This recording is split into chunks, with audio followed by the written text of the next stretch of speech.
नमस्कार दोस्तों, study classes में आपका स्वागत है। मैं हूं अजय मेहरोत्रा।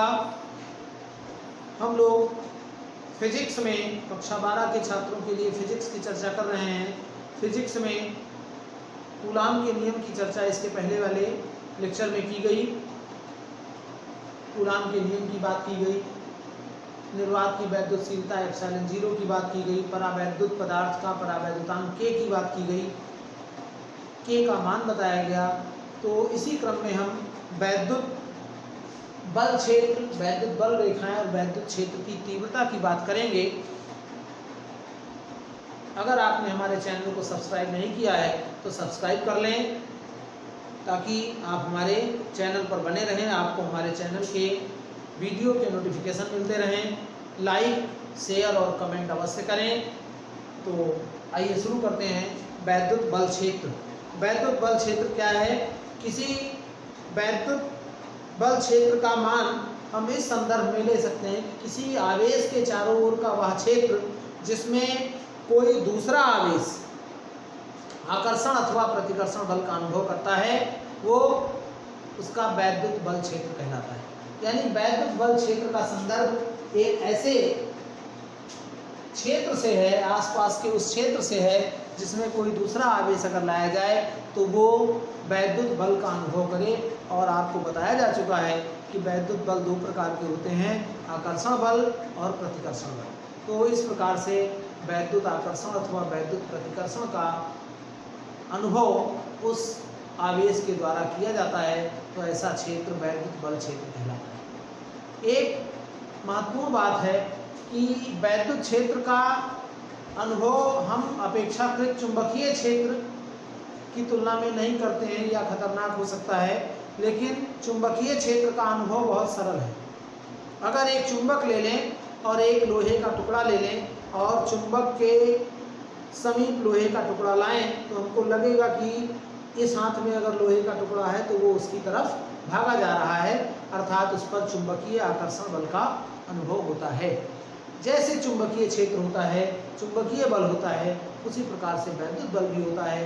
तो किसी आवेश के आसपास का वह क्षेत्र जिसमें कोई दूसरा आवेश आने पर वैद्युत बल का अनुभव करता है, वैद्युत बल क्षेत्र कहलाता है। और वैद्युत बल क्षेत्र में वैद्युत बल रेखाओं की बात होती है। वैद्युत बल रेखाएं क्या हैं?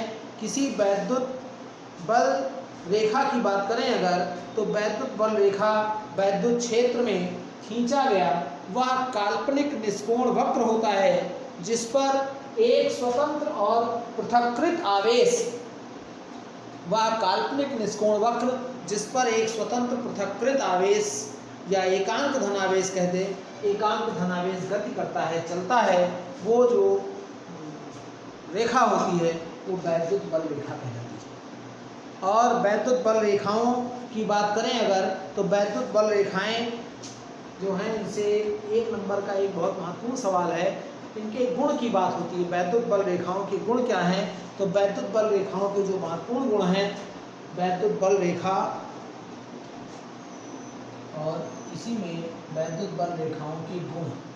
तो वैद्युत बल रेखाओं के गुण की बात करें तो महत्वपूर्ण है कि धन आवेश से चलकर ऋण आवेश पर समाप्त होती है। यानी ये धन आवेश से चलकर ऋण आवेश पर समाप्त होती हैं। और वैद्युत बल रेखा के किसी भी बिंदु पर खींची गई स्पर्श रेखा धन आवेश पर कार्य करने वाले बल की दिशा को प्रदर्शित करती है।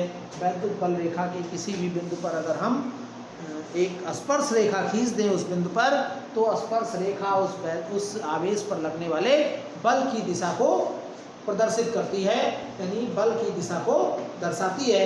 और इसके बाद अगर इसी क्रम में बात करें तो कोई भी दो वैद्युत बल रेखाएं एक दूसरे को कभी भी प्रतिच्छेदित नहीं करती हैं।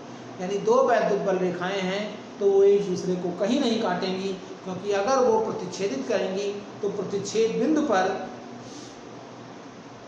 वैद्युत बल की दो दिशाएं हो जाएंगी और वैद्युत बल की दो दिशाएं होना असंभव है। तो ये एक बात हुई। और इसी क्रम में अगर हम आगे बात करें तो ये रेखाएं खींची हुई लचकदार डोरी की तरह लंबाई में सिकुड़ने का प्रयास करती हैं, सिकुड़ने का प्रयास करती हैं, लंबाई में सिकुड़ने का प्रयास करती हैं, अर्थात ये हम कह सकते हैं कि समान आवेशों में विपरीत आवेशों में आकर्षण होता है। और इसी क्रम में अगर हम आगे बढ़ें तो लंबाई के लंबवत दिशा में एक दूसरे से दूर हटने का प्रयास करती हैं, अर्थात हम ये कह सकते हैं कि समान आवेशों में प्रतिकर्षण होता है। तो ये महत्वपूर्ण बात हुई। और वैद्युत बल रेखा के गुण पूछ भी लिए जाते हैं कि वैद्युत बल रेखा का गुण लिखिए, या एक गुण लिखिए, दो गुण लिखिए, तो आप इनकी बात।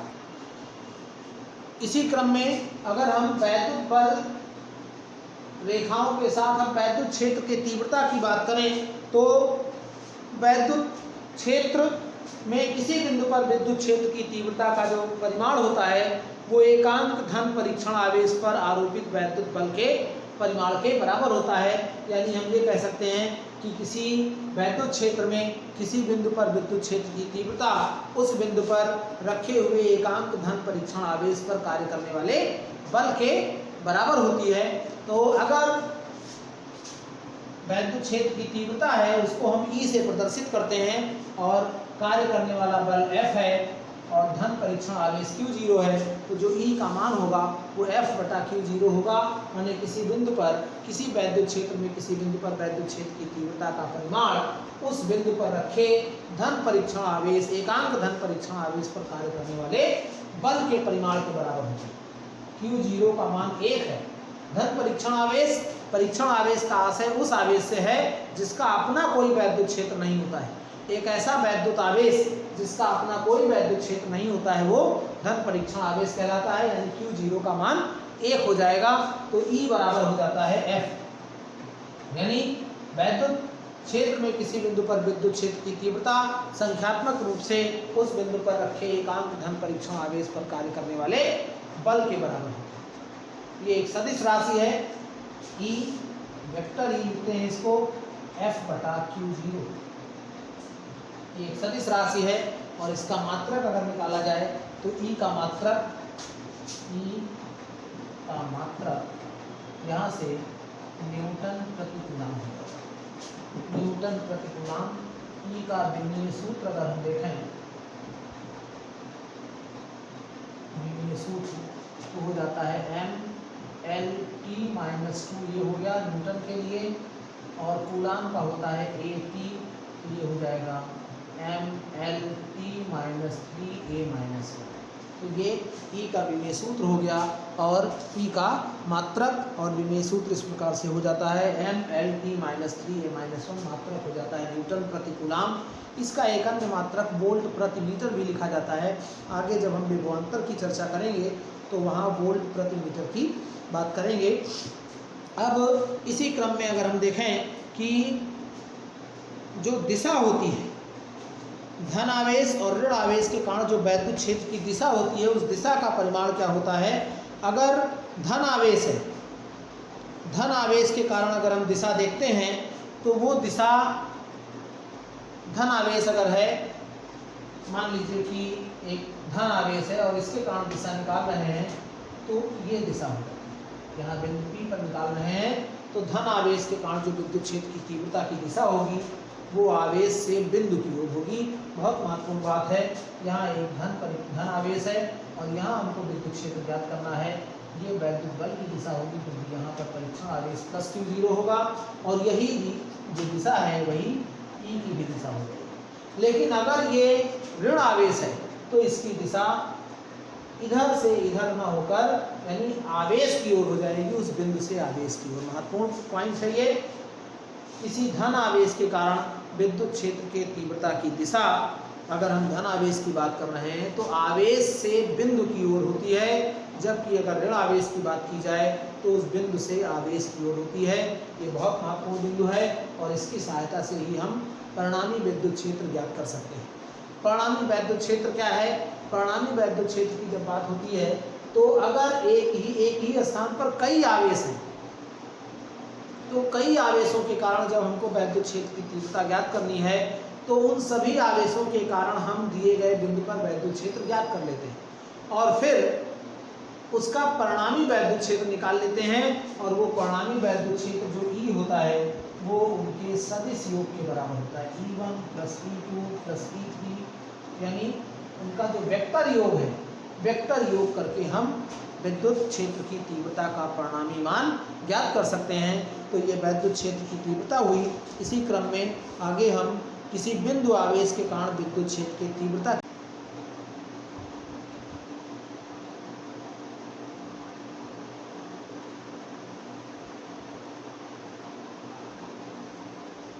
P पर एक धन परीक्षण आवेश प्लस Q0 स्थित है।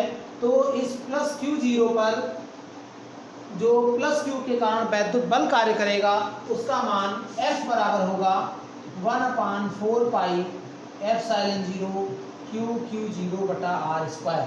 कूलाम का नियम आप पढ़ चुके हैं। दो बिंदुओं के बीच, दो बिंदु आवेशों के बीच लगने वाला जो वैद्युत बल है वो उन आवेशों के परिमाणों के गुणनफल के अनुक्रमानुपाती और बीच की दूरी के वर्ग के व्युत्क्रमानुपाती होता है। तो इस तरीके से F बराबर 1/4 पाई एप्सिलॉन 0 Q1 Q2 बटा R स्क्वायर। तो F बराबर 1/4 पाई एप्सिलॉन 0 Q1 Q2 बटा R स्क्वायर होता है। यहाँ Q1 Q2 की जगह Q1 के स्थान पर Q और Q2 की जगह Q0 हो जाएगा।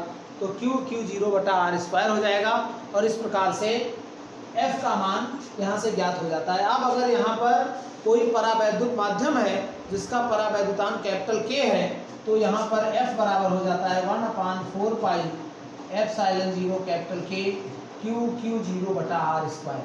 ये ध्यान देने वाली बात है। अगर वायु या निर्वात है तो K नहीं रहेगा और अगर परावैद्युत माध्यम है तो K रहेगा। इस प्रकार से अगर हम परावैद्युत माध्यम की बात कर रहे हैं तो यहाँ पर F का मान होगा 1/4 पाई एप्सिलॉन 0 Q1 Q2 यानी Q0 बटे। तो F का ये मान हो गया। अब अगर हम बिंदु P पर विद्युत क्षेत्र की तीव्रता E की बात करें तो E बराबर बताया गया F बटा Q0। तो 1 बटा Q0 और F का मान हो जाएगा 1/4 pi epsilon 0 capital K Q0 बटा R स्क्वायर। ये Q0 कट जाएगा यानी E बराबर हो जाएगा 1/4 pi epsilon 0 capital K Q बटा R स्क्वायर। ये वैद्युत क्षेत्र की तीव्रता हुई। अब यहीं पर अगर माध्यम न होकर वायु या निर्वात है तो वायु या निर्वात के लिए K बराबर 1 होता है। इसलिए जो E का मान है वो हो जाएगा 1/4 पाई एप्सिलॉन 0 Q बटा R स्क्वायर। तो ये वैद्युत क्षेत्र की तीव्रता की बात हुई। और परावैद्युत माध्यम है तो K पर भी निर्भर करता है और परावैद्युत माध्यम नहीं है तो यानी वायु या निर्वात है तो K का मान 1 हो जाएगा। वैद्युत क्षेत्र की तीव्रता E की दिशा की चर्चा की जा चुकी है। अगर धन आवेश है तो वैद्युत क्षेत्र की तीव्रता की दिशा आवेश से बिंदु की ओर दिष्ट होती है, लेकिन अगर ऋण आवेश है तो उस स्थिति में तीव्रता की दिशा बिंदु से आवेश की ओर दिष्ट होगी, जिसके कारण हम वैद्युत क्षेत्र निकाल रहे हैं। इसके पहले वाले लेक्चर में परावैद्युत पदार्थ के परावैद्युतांक की बात की गई थी। तो वास्तव में जो परावैद्युतांक होता है K का मान वो एप्सिलॉन अपान एप्सिलॉन 0 के बराबर होता है। एप्सिलॉन क्या है? माध्यम की वैद्युतशीलता है और एप्सिलॉन 0 क्या है? निर्वात की वैद्युतशीलता है। तो एप्सिलॉन बराबर K एप्सिलॉन 0 यानी किसी माध्यम का परावैद्युतांक। यहाँ आप परावैद्युतांक की परिभाषा इससे दे सकते हैं, इस सूत्र से परावैद्युतांक की परिभाषा दी जा सकती है। किसी माध्यम का परावैद्युतांक उस माध्यम की वैद्युतशीलता और निर्वात की वैद्युतशीलता के अनुपात के बराबर होता है। यानी माध्यम का परावैद्युतांक K बराबर एप्सिलॉन अपान एप्सिलॉन 0। तो इस प्रकार से K का मान हम यहाँ से निकाल सकते हैं। K एक विमाहीन राशि है, ये समान विमीय राशियों का अनुपात है और ऐसी राशियाँ विमाहीन राशियाँ कहलाती हैं। इसका मान सदैव 1 से बड़ा होता है और अधिकतम मान अनंत होता है। धातुओं के लिए K का मान अनंत लिखा जाता है, जबकि वायु या निर्वात के लिए K का मान 1 होता है। तो वैद्युत क्षेत्र की तीव्रता के बाद आवेश वितरण की चर्चा करें। आवेश वितरण 3 प्रकार का हो सकता है। आवेश वितरण का मतलब हुआ कि अगर कोई चार्ज है तो उसको किसी सतह पर किस प्रकार से वितरित किया गया है। अगर रेखीय वितरण है माने रेखा पर वितरण है तो वो रैखिक आवेश वितरण कहलाता है। इसी प्रकार से अगर पृष्ठ पर वितरित है माने क्षेत्रफल पर वितरित है तो ऐसा आवेश जो होगा वो पृष्ठीय आवेश वितरण कहलाएगा। और इसी प्रकार से अगर आयतन पर वितरित है माने वॉल्यूम पर वितरित है तो उसको हम आयतन आवेश वितरण कहते हैं। अब रैखिक आवेश वितरण, पृष्ठीय आवेश वितरण और आयतन आवेश वितरण की परिभाषा अगर बताई जाए तो जो रैखिक आवेश वितरण होता है वो लैम्डा बराबर Q/L होता है। माने किसी पदार्थ के एकांक लंबाई पर जो आवेश की मात्रा वितरित होती है वो उसका रैखिक आवेश वितरण कहलाता है। रैखिक आवेश वितरण को लैम्डा से प्रदर्शित करते हैं और इसका मात्रक हो जाएगा कूलाम प्रति मीटर। इसकी बहुत ज़रूरत पड़नी है, आगे आपको ये चैप्टर पढ़ना है गॉस की थ्योरम यानी गॉसियस थ्योरम यानी गॉस की प्रमेय, उसमें लैम्डा की जरूरत भी पड़नी है। उनको वैद्युत क्षेत्र की तीव्रता का एक महत्वपूर्ण सूत्र है, उस सूत्र के प्रूफ में इसकी जरूरत पड़ती है। तो लैम्डा क्या है, रेखीय आवेश वितरण कहलाता है और लैम्डा बराबर होता है Q/L यानी एकांक लंबाई पर उपस्थित आवेश की मात्रा को हम रेखीय आवेश वितरण कह सकते हैं। इसी प्रकार से जैसे रेखीय आवेश वितरण वैसे सिग्मा लिखा जाता है Q/A या Q/S भी लिख सकते हैं, S for surface, A for area. तो सिग्मा लिखते हैं इसको हम पृष्ठीय आवेश वितरण। पृष्ठीय आवेश वितरण का मतलब हुआ पृष्ठ पर जब आवेश वितरित होता है, किसी पृष्ठ के या किसी सतह के एकांक पृष्ठ पर उपस्थित आवेश की जो मात्रा होती है उसको हम सिग्मा कहते हैं यानी पृष्ठीय आवेश वितरण कहते हैं। सिग्मा से प्रदर्शित करते हैं, सिग्मा बराबर हो जाता है Q/A और इसका मात्रक हो जाएगा कूलाम प्रति मीटर स्क्वायर। इसका मात्रक कूलाम प्रति मीटर। तो रेखीय आवेश वितरण लैम्डा, मात्रक कूलाम प्रति मीटर, लैम्डा बराबर Q/L। पृष्ठीय आवेश वितरण सिग्मा बराबर Q/A, मात्रक कूलाम प्रति मीटर स्क्वायर। और इसी प्रकार से आयतन आवेश वितरण परिभाषा से स्पष्ट है, नाम से स्पष्ट है, Q/V आयतन यानी जब आयतन पर आवेश वितरित होता है तो जो सिग्मा का मान है यानी सिग्मा नहीं रो कहते हैं इसको, यानी आयतन आवेश वितरण इसको कहते हैं और रो बराबर Q/V हो जाता है और इसी क्रम में इसका मात्रक हो जाएगा कूलाम प्रति मीटर क्यूब। आयतन का मात्रक मीटर होता है, मीटर क्यूब होता है और आवेश का मात्रक कूलाम होता है, इसलिए कूलाम बटा मीटर क्यूब यानी कूलाम प्रति मीटर क्यूब। तो ये तीन प्रकार का वितरण हो सकता है, रैखिक आवेश वितरण, पृष्ठीय आवेश वितरण और आयतन आवेश वितरण। रैखिक आवेश वितरण माने लैम्डा Q/L कूलाम प्रति मीटर मात्रक हो जाएगा। पृष्ठीय आवेश वितरण यानी सिग्मा कूलाम प्रति मीटर स्क्वायर मात्रक हो जाएगा, सिग्मा बराबर Q/A होगा। और आयतन आवेश वितरण यानी रो हो जाएगा, रो बराबर Q/V और मात्रक हो जाएगा कूलाम प्रति मीटर क्यूब। तो इस प्रकार से ये तीन प्रकार का वितरण हो सकता है और ये महत्वपूर्ण टॉपिक है।